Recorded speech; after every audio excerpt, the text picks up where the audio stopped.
LEESHA.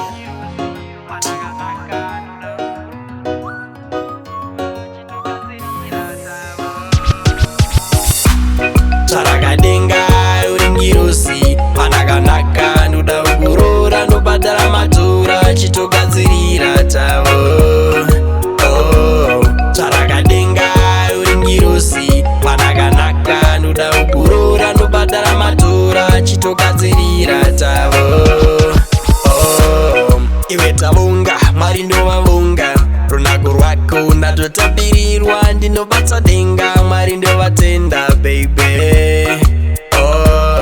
Uringirosi yakatumwa naShe, ukandiramba ndinotofa nasi, usafe wandirasa, uri mumwe wangu baby.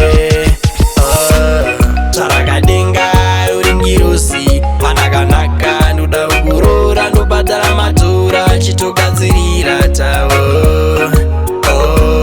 Tsvarakadenga uringirosi panakanaka ndoda kugorora ndobhadhara matora chitogadzirira tavo.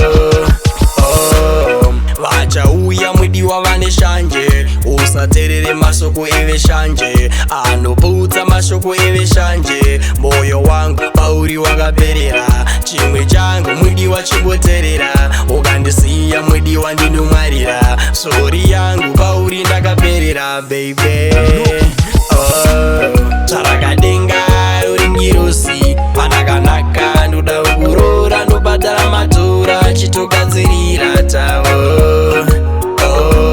Tsvarakadenga uringirosi panakanaka ndoda kugorora ndobhadhara matora chitogadzirira tavo. Tapi mudiwa ndatonakirwa, chiso chako mudiwa chondipenyera, rudzi rwenyu mudiwa rondipengesa baby. Tapi mudiwa ndatonakirwa, chiso chako mudiwa chondipenyera, rudzi rwenyu mudiwa rondipengesa baby.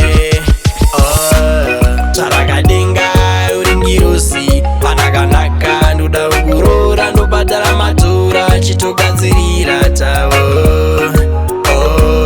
Tsvarakadenga uringirosi panakanaka ndoda kugorora ndobhadhara matora chitogadzirira tavo. Tsvarakadenga uringirosi panakanaka ndoda kugorora ndobhadhara matora chitogadzirira tavo. Tsvarakadenga uringirosi panakanaka ndoda kugorora ndobhadhara matora chitogadzirira tavo.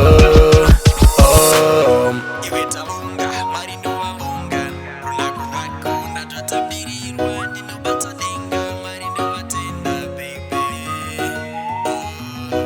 Uringirosi yakatumwa naShe, ukandiramba ndinotofa nasi, usafe wandirasa, uri mumwe wangu baby.